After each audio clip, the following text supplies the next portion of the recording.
Good afternoon, guys. Welcome back to your Live at 5 transfer news update from the DR Sports Towers with myself, AGT, and joining me today, we've got the one, the only, the head honcho of Double L Sports TV. It's Laurie Lyle. Yeah, there he is. Laurie Lyle. Resplendent in the merch. If you don't say so yourself. How much? Are these on sale, these T-shirts? Not yet. Maybe one day I'll aspire to somebody like yours profile.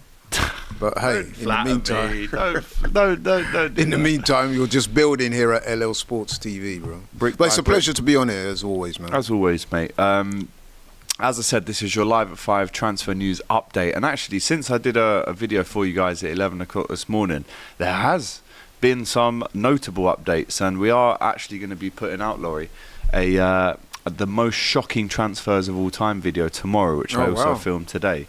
So just keep in mind the kind of names that you're likely to see in this top 5. Don't give any spoilers away. But that's coming out tomorrow as well, so, or even tonight maybe. Sounds fun. Is that tonight or tomorrow, Has? Still waiting for him. It's all right. He's not on the job today. But yeah, we will have that video coming out for you shortly as well. So keep an eye out for that. But today, Laurie, there's only one place to start, my friend, and that's in the northeast, in Newcastle, because in the last hour, according to David Ornstein, Newcastle have made an offer to sign Anthony Elanga from Nottingham Forest in the £45 million region. Forest rejected, and they are believed to not want to sell Elanga. And this, Laurie, is quite significant because it comes after Forest looked to sign Juventus duo Timothy Weah, son of George Weah, who is potentially the best African player of all time with a Ballon d'Or to his name, and Samuel Mbangula for £22 million. Not to be sniffed at. Very decent. Was rocking up in the White House. Yeah, he was, and I saw him speak about that. He didn't really have a choice, did he? He said they were just forced to go. So, if Newcastle are looking to sell Anthony Gordon and Jacob Murphy, what does this mean for them too? If they do bring Elanga in, if they do bring Timothy Weah in, how will this impact that? They're also looking to explore the possibility of bringing ex-Liverpool captain Jordan Henderson back to the Premier League at the grand old age of 35, who could leave Ajax for free due to a clause in his contract this summer. If it's activated before mid-July, we know he could become a free agent. But let's start at the top with Anthony Elanga, 23 still, Laurie, super young, came from really good stock in Manchester. I don't know if you've seen some of the behind-the-scenes kind of training videos that he puts himself through. This guy's an athlete. Oh, 100%. And he can get from box to box, from defending a corner to scoring up the other end in 10 seconds, as he did against Manchester United. He claims to be the quickest player in the Premier League, and from what I've seen, I wouldn't dispute that. I think he's got to be in the top 5 out of all those players. But it's 43 appearances for Forest last season. It was only 6 goals, but it was the 12 assists, and most of them being for Chris Wood. He is a Swedish international, right winger, as we know. Newcastle, I suppose, are looking to almost future-proof themselves in the wide areas with Elanga, with Timothy Weah as well. And Samuel Mbangula is a left winger. He's 21 years old, 32 appearances, 4 goals and 5 assists, Belgian international. But what's your immediate reaction to Newcastle looking at Elanga? Because this is no secret. They've actually been looking at him for some time. They tried in January. But if they do, let me ask you a couple of questions. What do you think of the link? And if they do get Elanga, what does that mean for the Anthony Gordons, the Jacob Murphys, especially with Weah coming in through the door as well? First of all, I think that's a very positive thing for Newcastle. If I'm a Newcastle fan and we've been linked with Elanga, I'm embracing that all day long. I think he's a really, really good player. I mean, he's been blessed with pace. I mean, you cannot teach that. That is something he's been blessed with from the man above, and he's obviously made the most of it. And he looks an exciting player, man. I'm surprised United let him go. I always said that when he was at United. I always saw a player in there. You know, obviously he didn't fulfil his potential at United, but you could see he's a player. Seems to have the right attitude. As you said before, Swedish international. Still has a ceiling. He's not at his heights yet. I think that's a very positive move for Newcastle. Absolutely. And actually at the time when United sold Anthony Elanga, do you remember how much it was? I'm going to test you. No, I don't. I think this is a snip. 15 mil. Wow, 15. But at the time, I guess his stocks weren't overly high because of the failing Manchester United team and club around him. But that was a gamble that definitely paid off for Nottingham Forest. Don't forget, they have got European football this season. But do you think, if you're Anthony Elanga, yes, you've had a stormer of a couple of seasons at Forest, you obviously helped them get into Europe. But if Newcastle knock on the door with Champions League football, it's a different proposition. How seriously would you take this offer if you were him? Knowing that, again, like I said, there's a few lads coming in your position. Again, positive. I think he's made for somebody like Newcastle. I really do. And whilst Murphy, in particular, had a really good season, better than Gordon, if we're being honest, even though I wouldn't say he's necessarily a better player, I would imagine that Elanga, if I'm put this way, out of the two, I think Murphy's probably going to feel a little bit more threatened by the arrival of Elanga than Gordon is, although he can play on either wing. And he's definitely enhanced Newcastle. That is a good signing for them if they can get it. It would be an upgrade, wouldn't it? Surprise Forest, well, it's not like they're letting him go, but... well, they don't want to sell. Yeah, I can imagine, because he was crucial to their success. That pace that they had on the flanks last season, him and Odoi, and they're able to supply the bullets for Chris Wood. You can't underestimate their contribution to Forest attacking last season. Yeah, for sure. I think Jacob Murphy is one of those names that maybe isn't the shiny toy, or maybe isn't the glamorous name that you would want in your team. But boy, does he run! Boy, does he put a shift in, and he scores goals. And he's underrated technically as well. I think he's massively underrated. And actually, I don't think Newcastle fans would necessarily want to sell him. No. You know, maybe he just takes a little bit more of a back seat if Elanga comes in. But let's not forget, Elanga only joined Forest 2 years ago. He's still got 3 years left on that deal, meaning it expires in 2028. But, I mean, if Newcastle are showing interest with 3 years left on his deal, that's why he is going to command a fee of around 45 million. But we understand that Forest, have rejected it, as we can see on the screen there. What do you think it would take for Newcastle? What level would it take for Newcastle to reach for Forest to go, actually, that's too good to turn down? 60 maybe. Right. 60. But listen, it could be money well spent, because if you're Newcastle and you're competing on different fronts now, you're talking Champions League, big boy stuff, you know what I mean? The revenue's going to come in, and what you want if you're Eddie Howe is to build a squad where you've got at least a couple of people fighting for a place in the team, you know what I'm saying? That way the levels don't dip, because no one's assured of their place. And like I said, with Elanga coming in, that is quite a fearsome prospect. Yeah, 45 million after a 50 million outlay initially makes for great business, but they want more, right? And, with his stats this season, yes, they're not groundbreaking, but I do think that the double figures assists is very good for a Premier You've got to League remember winner as well that, and I think this is a point worth noting, Forest play a different style of football to Newcastle, right? Newcastle, direct, they're a bit, Well, Newcastle are a bit more expansive. Forest are very much a counter-attacking side, whereby they will give you the ball, invite you onto them, and then hit you on the counter. So they're not really what I would call expansive. Newcastle can play that style. I've seen them do that at Arsenal, by the way. But they tend to be a bit more expansive on the ball. They create more chances.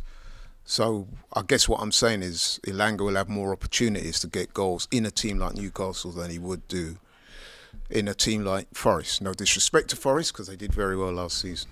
Yeah, and Timothy Weah is, again, a name that we've heard for a while. Obviously plays internationally for America, has been at some top clubs. It hasn't really worked out for him. And if I go through his Wikipedia right now, we can see that still age 25, 6 foot, the winger is. Started off at Paris Saint-Germain, came through the ranks at New York Red Bulls, and then went to Celtic on loan, did well there.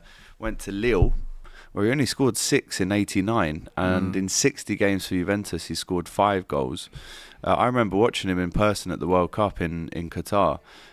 Is this almost like a last lifeline to say, look, you've played for PSG, you've played for Lille, you've played for Celtic, you've played for Juventus. It has to work for you now, and you have to stay there and prove to everyone. That's exactly how I would see it. I think it's one of those under-the-radar signings that could, given the right circumstances, work well. I've seen Weah play as well. He's talented. One thing I would say about Weah, he does have a very good attitude. He works hard for the team, puts a shift in. Again, that's another attribute that you need in the Premier League. Something that I'm sure Eddie Howe will be, watch for. And if I'm honest, I haven't heard much about Samuel Mbangula, but if you have in the chat, what kind of player is he and what would he bring to the club? If you look at the screen there, Elanga seemingly available. Semenyo is another option, £70 million asking price. Mohamed Kudus is the £65 million release clause as well.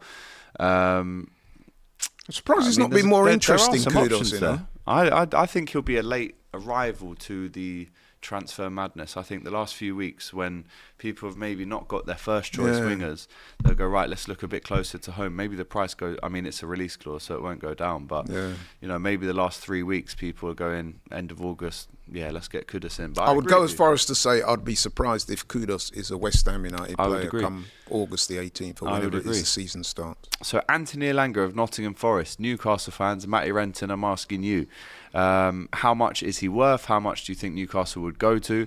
And does he upgrade that Newcastle squad and the wide options within it?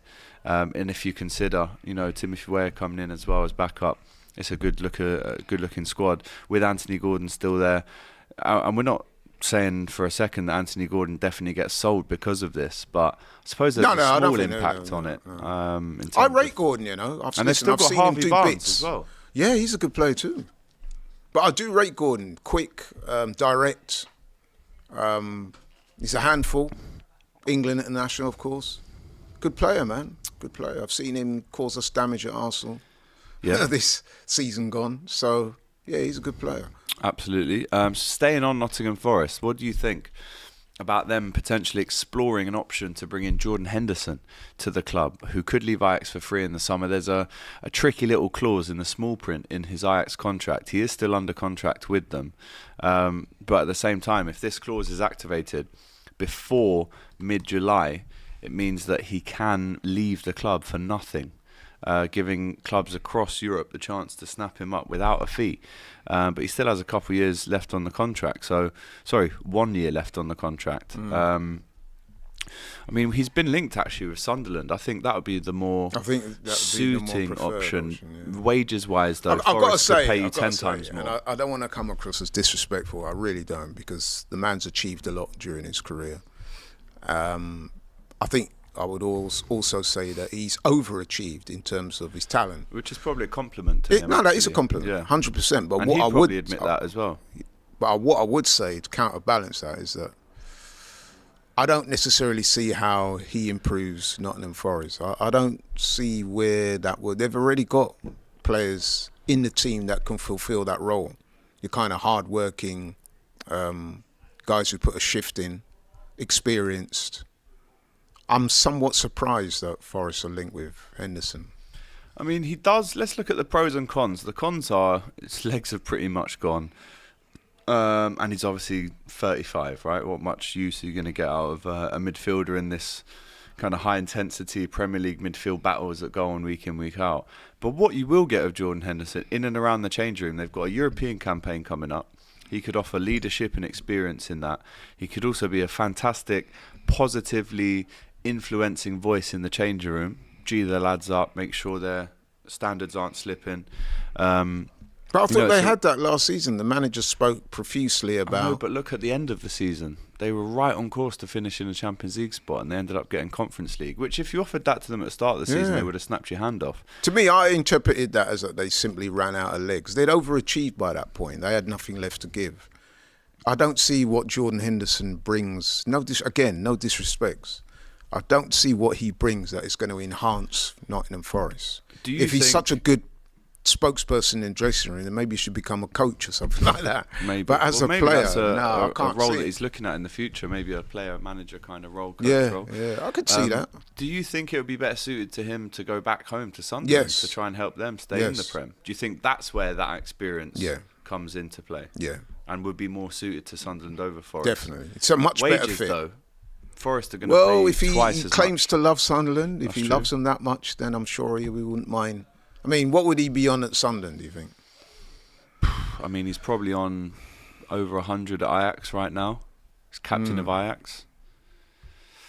At Sunderland, it's difficult to say. I can't really see any of their players getting more than 50k a week. Yeah.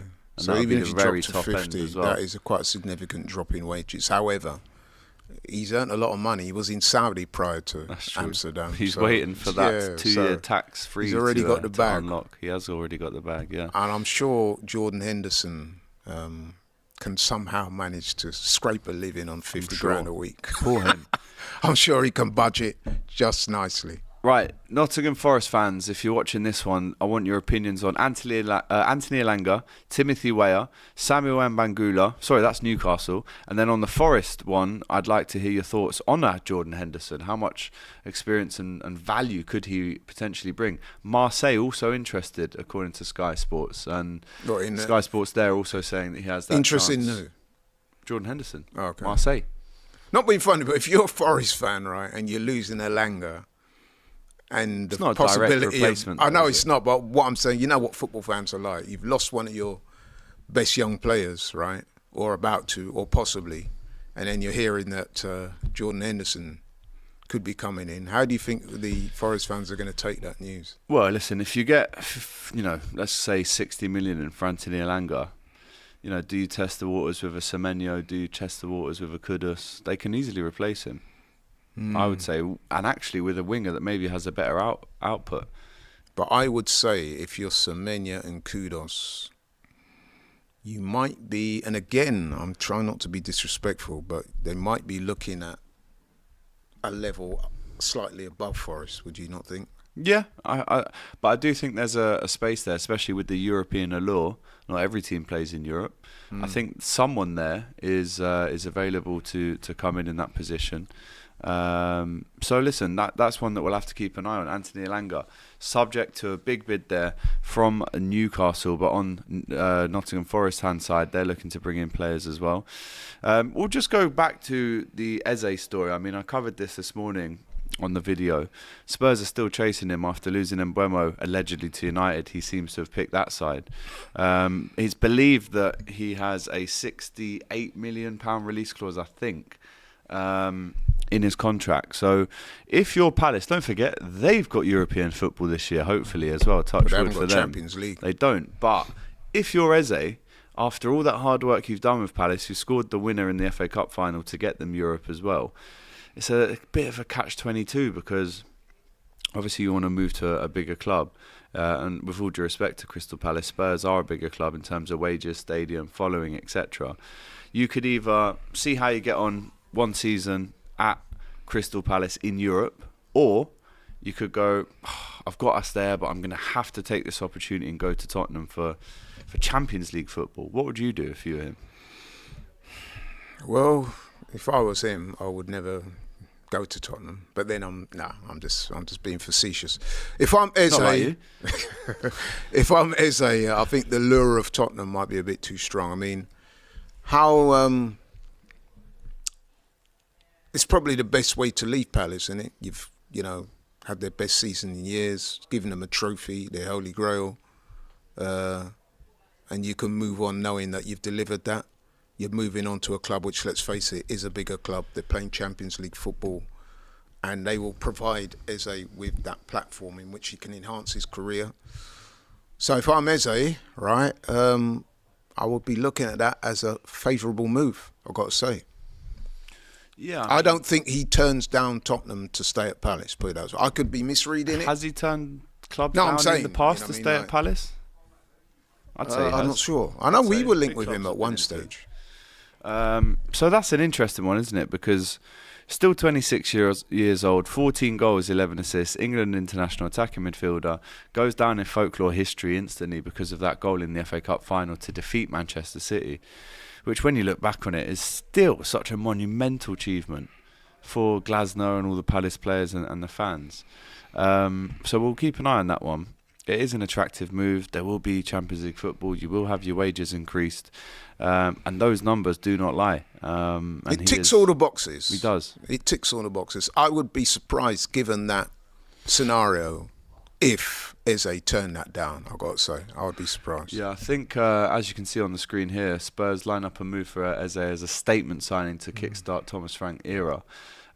close to an €80 million release clause. I think that's £68 million as it translates out. But Spurs are in for Eze. Any Spurs fans in the chat, let us know. Does this improve the squad? Is this a clear upgrade to the options already available? And honestly, when it comes to Palace, I don't think the Palace fans, I know one or two Palace fans, and I know that Eze is held in high esteem, but I don't think if he left, the fans would be overly upset with him. I mean, they'd also be upset at the loss of such a influential player.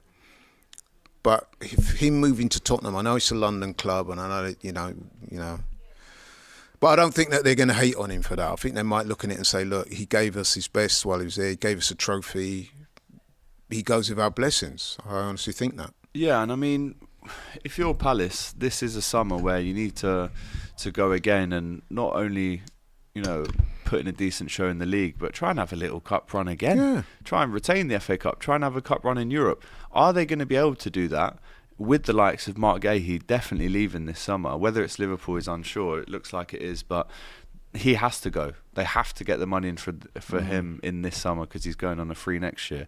Eze, I mean, they could be looking to bring in 100 to 200 million pound in sales, which would allow them to obviously spend big. I think Diamonde is linked as well, the centre back from France. So interesting time, but can they do it again without Gahey and Eze?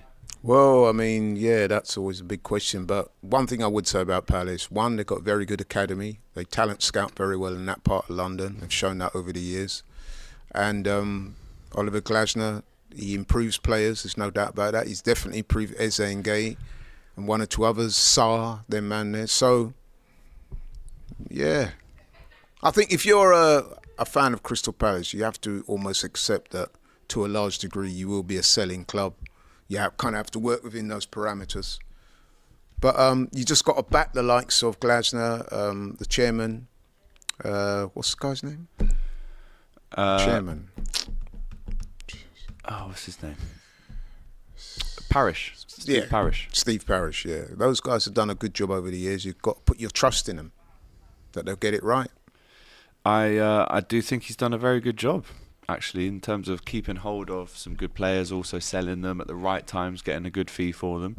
So any Crystal Palace fans out there, if Eberechi Eze and Mark Gahey, the captain, the two most influential players at Crystal Palace, if they leave, is there, and he's not Cameroon, by the way, I don't know why we've got Cameroon up there, he's actually England, that must be an old graphic, and his goals and assists are different to that as well.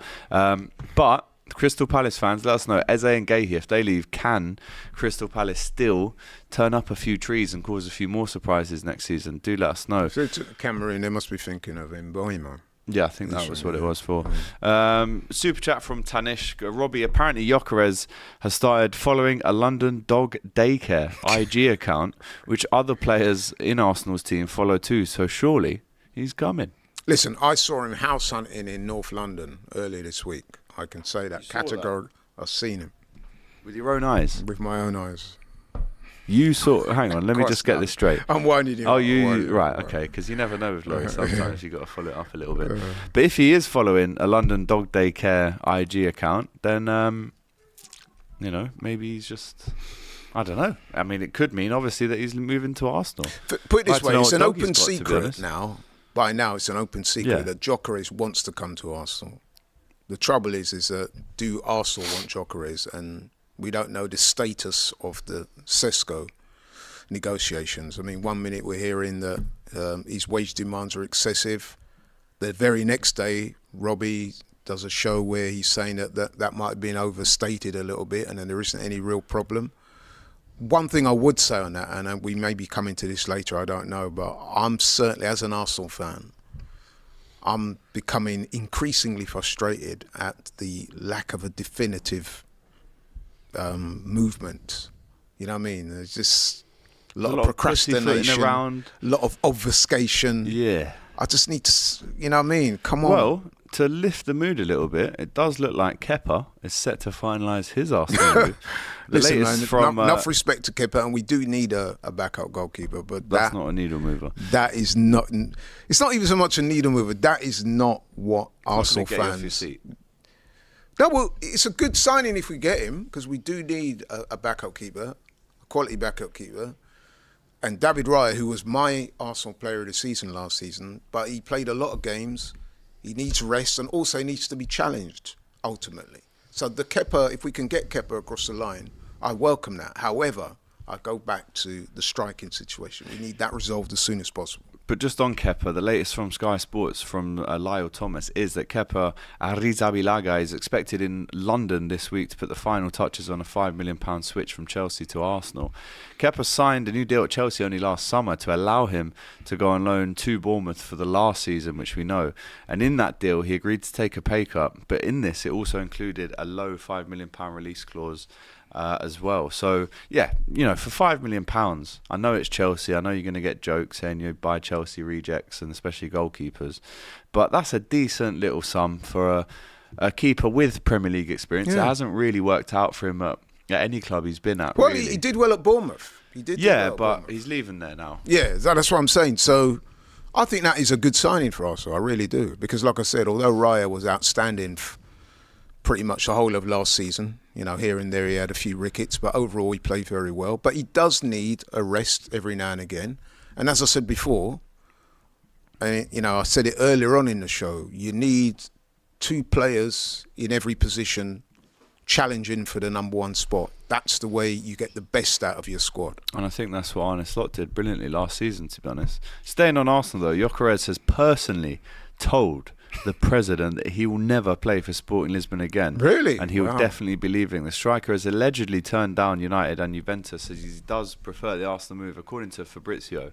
Do you know what? It's a shame, really, that it ends this way, because he went there in the need to do well there and then get himself back in the window to get this move. And that was almost the deal. Like, maybe not on paper, but the gentleman's agreement was made. Look, have a great season this year, get us a couple of trophies, which they have won the league, did well in Europe, and then you can leave, and we'll put a reasonable release clause in there for you, and you can leave. But what's happening now is he's done so well that his bracket, the fee, the sporting director has gone, actually, you've exceeded what we thought you were going to do, so we could probably get 80 mil for you instead of 68, which is maybe the release clause. But I think it's a shame, because he's done such a good job for the fans. The fans have loved him, and now it's really sour, because he's telling the president, if you don't play ball with me and allow me to go, you'll get a good price for me, I promise, and I'll leave with all the good luck and best wishes and grace possible.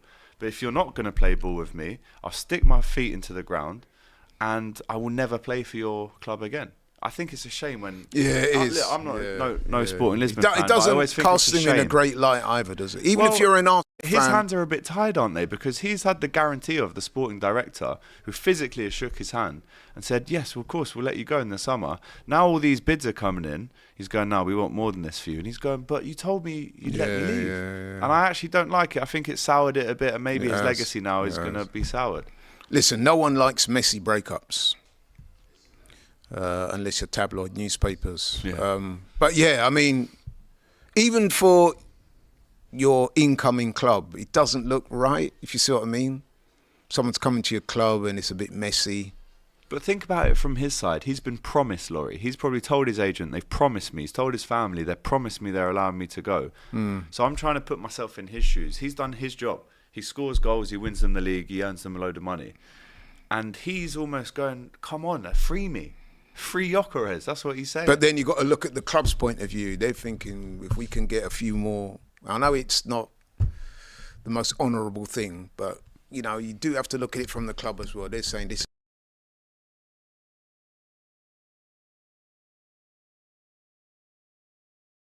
I mean, listen, in days gone by, Liverpool wouldn't be paying that much for a midfielder. So... you can imagine at Sporting, they're seeing someone like Wirtz go for that amount of money. They're thinking, yeah, man, in retrospect, my man's underpriced. We should be going for... We could get more. Teams will want to pay more. So it's a difficult one, man. But listen, you know, if the agreement was in place, then really and truly Sporting should honour the agreement. So you can see why Kerkez would be upset. But Yeah, Hey. in the chat there, Acello, the member, says Gyökeres is the one for Arsenal. He is the man that Arsenal fans pretty much want. I mean, in an ideal situation, Alexander Isak is the first name on everyone's lips.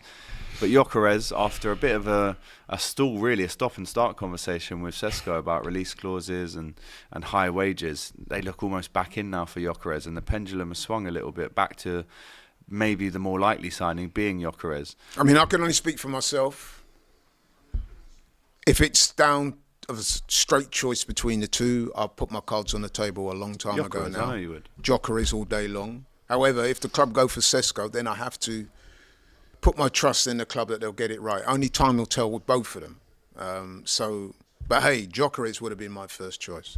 The numbers are unbelievable. You can't ignore those types of numbers. I don't care what league he plays in. Yeah, and he's almost looking at the situation now going, I've done my job, free me up. I don't want this to end badly. No. Let's leave on a good stance and move forward. You know, they're still going to get a lot of money for him, but are they being greedy a little bit here?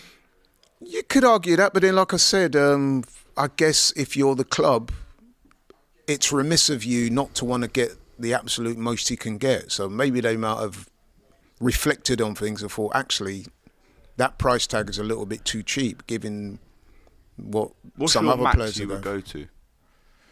Well, how much is he? The current rate? I think the release clause, if I'm not mistaken, let me just double check it because I don't want to be wrong. Yeah. But I think it was like 68. But let's have a look. Gyökeres release clause. Yeah, so Gyökeres has a release clause of 85 million, but his agent Hassan Setinkaya has claimed that Sporting would accept a transfer fee of around 60 million for the striker 60? due to a supposed gentleman's agreement. So herein lies your problem. You have these gentlemen's agreements, a handshake behind closed doors, but unless that's on paper, in a clause in your contract, in the small print on ink, can you rely on that? I've got to admit, 60, even though he is 27, and you know, in football, you know, they like to align things with age a lot. 60 million is a bloody good deal for me. But I think, I mean, how much did Wirtz go for Chelsea? You can't Liverpool? keep comparing it to Wirtz because they're different players. Wirtz is No, but midfielder. the reason why I mentioned Wirtz is because he's not a striker. Normally in football, strikers are the area of the pitch that accuse the most money. They accrue the most money in sales. So that's why I keep mentioning Wirtz. How much was Wirtz? 100 mil. 100 mil. So 16 mil in add-ons.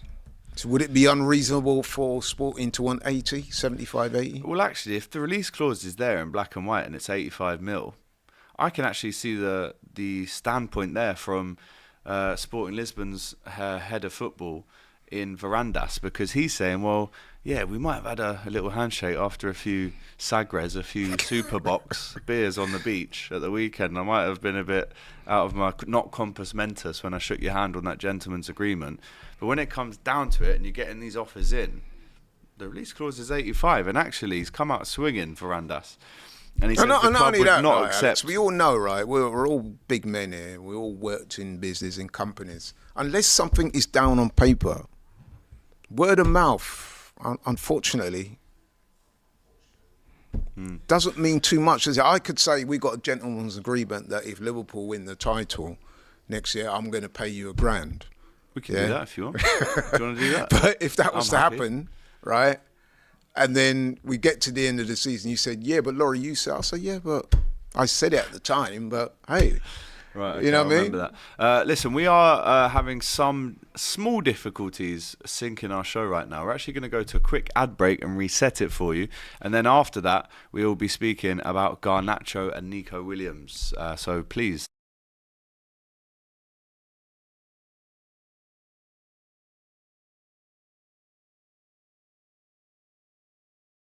Right, we're back. Sorry about that. I do apologise. Next up on the agenda, I know this is going to ruffle a few feathers. It's Alejandro Garnacho, who himself has put Aston Villa on his own radar by wearing that Rashford shirt, I'm sure. But also Chelsea are still linked with him. I did see Matisse hashtag on Twitter, no to Garnacho. And Kunku is also linked to United. Is that a deal that could maybe be linked together, perhaps? One goes one way, the other goes another way? Nkunku has not really shown us in his time at Chelsea that he is that guy. He came with a big reputation. Unfortunately, he's not delivered on it. I'm sure there's a player in there. But based on what I've seen, certainly, I wouldn't... Put it this way, I wouldn't want him at Arsenal. And I'm sure you wouldn't want him at Liverpool. No, I think the attitude and the self-righteousness a little bit. Are we talking Nkunku or Garnacho? No, I'm talking Garnacho. Oh, Garnacho. Oh, right. Garnacho's... I agree with you. I do think there's still a player there for Nkunku. Yeah, there's a player there. I mean, he came with a big reputation, but like I said, I've got to be honest, he's not really delivered. And based on what I've seen, I know he likes to blow his balloons up or bubble gum or whatever it is, man. But he's known more for that than he is on what he's produced on the pitch. Yeah, still 14 goals in all comps this season. Obviously, a lot of those goals were in the Conference League where he got most of his minutes last season. But yeah, I think he was so well hyped before he came to United. I remember Liverpool being in for him in a big way as well. So listen, there's still a player there, but with Garnacho, I mean, I agree with Ruben Amorim. You better pray that a club comes and buys you because he is finished with Ruben Amorim. This is all yeah, over. 100%. That is all over. What's all that about? Why would you wear a Villa shirt? Yeah, it's disrespectful. If I was United, he's been misguided. He's making some decisions, even going back to last season when he was tweeting out. Yeah, whoever's advising him, maybe no one's. I think that's the problem with some of these young guys. They've got no one around him. I mean, to be fair to the guy, he's a young lad. He's Argentinian. His English isn't the best.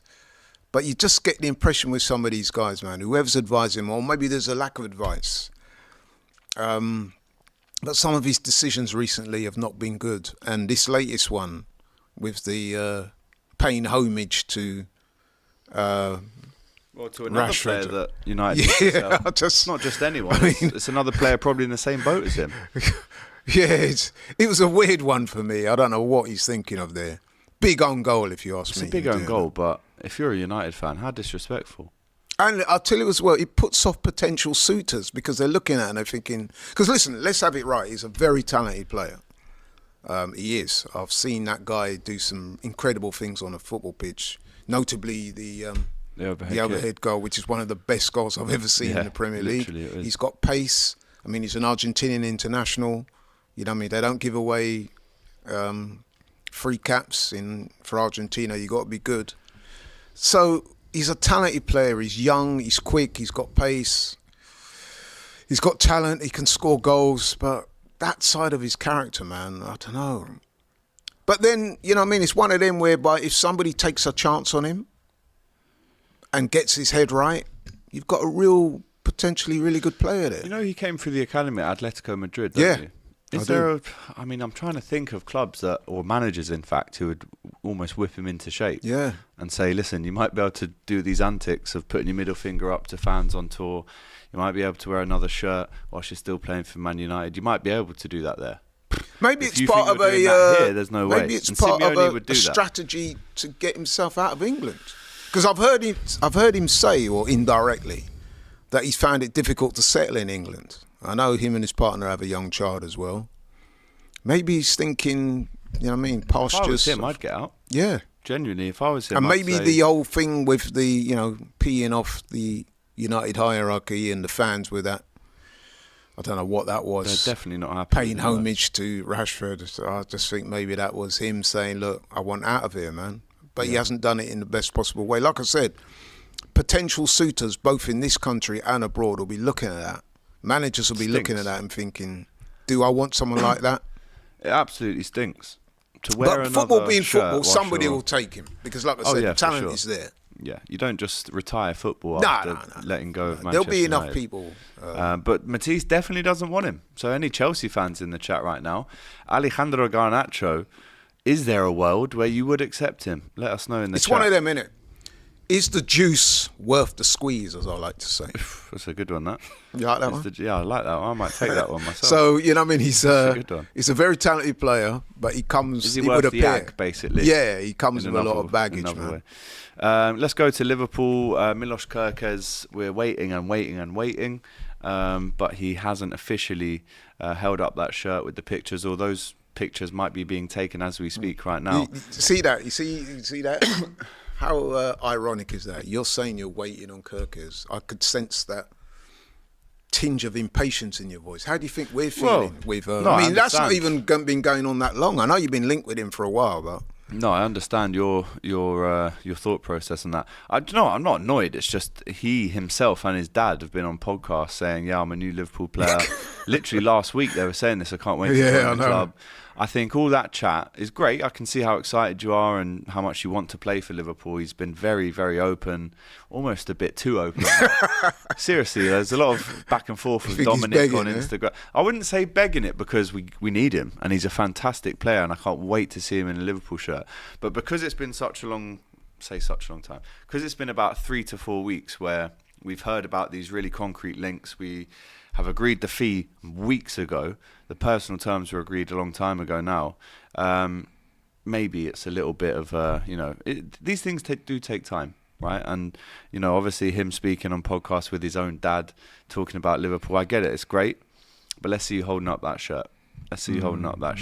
But he is now a Liverpool player. Trent's natural replacement. Yeah. No, he's a left back. Oh, yeah, of course, yeah. Left back, Frimpong. Obviously Frimpong. Yeah, so how does that work? So you got... So we'll have...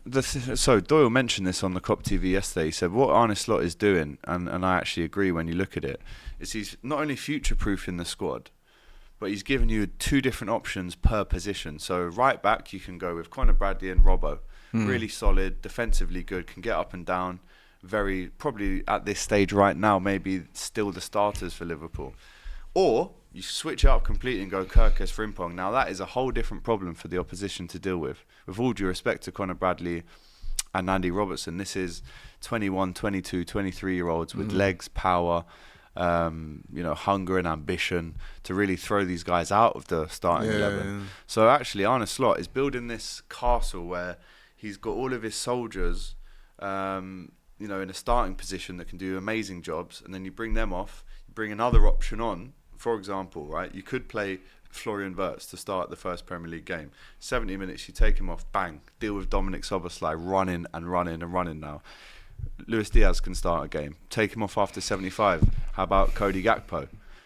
Right wing. Well, this is something I alluded to earlier in the show when I said every squad that's meaningfully looking to win trophies, you need 2 players in every position. Yeah, I spoke about it with Kepa and Raya. You need 2 players in every position. Even if they're not playing, they're pushing the other guy, and that's the way you get the most out of your squad. That's why Martinelli had, no one really challenging him, no one really breathing up his backside. That's a position that Arsenal will need to address. And actually, having had a little look on some French outlets today, L'Equipe say that Arsenal have expressed an interest in PSG's 22-year-old France forward Bradley Barcola, who is also wanted by Bayern Munich, and I actually did a video on his links to Liverpool a couple of weeks ago. But they've come out and said, look, he's not for sale. He isn't in that kind of 3 of Doué, Kvaratskhelia, and who's the striker, and Dembele. He isn't in that kind of starting 3. No. But he's a good player. He has come onto my radar. 100%. Yeah. I mean, obviously, we know Arsenal have been linked with the likes of Rodrigo's, the likes of, quite a lot of wingers. Rodrigo's not coming. That was a pipe dream. But for this one, Bradley Barcola, what would it take for PSG to seriously consider this, do you think? PSG, they're not that fussed about money. Obviously, they're not going to let him go. And they've obviously, made it clear that they're, by saying, we don't want to sell him. That tells you that they're going to want a bag. But having said that, I mean, it might depend on whether Barcola behind the scenes agitates for a move. He might think, chances of me starting might be limited. I go to Arsenal, I might get more chances of getting more minutes. But then again, PSG are in a great moment right now, and he might think, there's more trophies to be won here. I don't know. It's a difficult one. It would take a lot, though. It would take a lot. I would certainly take him at Arsenal, though. I think he's a good player. Very good player. Yeah, on Newcastle, going back to them, they are in talks with Burnley over a deal for James Trafford, the goalkeeper. It looks like Nick Pope might be on his way out. As we know, as we reported this morning, Borussia Dortmund's English winger, Jamie Gittens, remains a target for Bayern Munich, despite the 20-year-old having a verbal agreement with Chelsea. And this one, according to Gazzetta dello Sport in Italy, Juventus are prepared to offer Serbia striker Dusan Vlahovic, the 25-year-old, and the Brazil midfielder Douglas Luiz as part of a deal with Manchester United for Jadon Sancho. I can't see that one coming off. I mean, it wasn't that long ago. We were heavily linked with Vlahovic. In fact, I think it's fair to say that he turned Arsenal down. And now look, a year or so later, he's out on the market He's been again. offered out as part of some next deal. It just goes to show how the moving parts move so fast in football. They always come back around as well, Yeah. don't they? What next? We've got Nico Williams telling Bilbao that he wants to join Barcelona. Bilbao not budging on the instalment payments. They want the full release clause up front, which we know Barcelona aren't really capable of. It's all very well saying he wants us, we want him. He'd be a great player. But less of that and more of this. Put your money where your mouth is and actually get it over the line, because they have agreed personal terms, but he's not going anywhere unless they release meet that release clause. Which but somehow I I do think that deal gets done. Do you think they'll just bully them into it, Barca? They'll try their best. No, I'm saying Bilbao more than within their rights to request the money up front. 100%. Less of this Klarna business. You know what I mean? Klarna FC at the Barcelona. We want the money now, because obviously they've got to go out and get a suitable replacement. You know what I mean? So that's the Klarna thing don't work. Yeah, as you can see here, Nico Williams and his agent informed Athletic Club Bilbao about the player's desire to join Barcelona.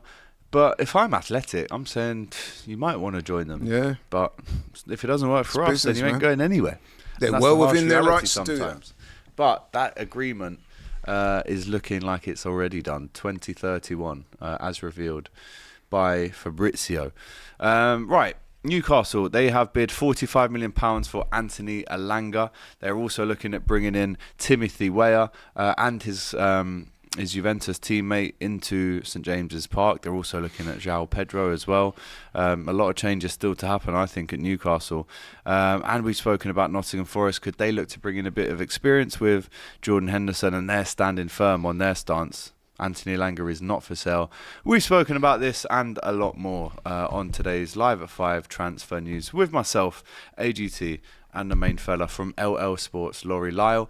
We'll be back tomorrow on Wednesday with more of the same. Any transfer breaking news that happens in the morning, I'll cover it. And of course, it's myself and James tomorrow back on the show here at 5 o'clock. And then, of course, on Thursday, we go back to regular programming with the weekend preview show as we see a few more Club World Cup games as well. So, Laurie, thank you very much. No worries, pleasure. Take care, guys, at home. Leave your comments with what we've spoken about today. Smash that like button. And please subscribe to the channel if you haven't already. Take care.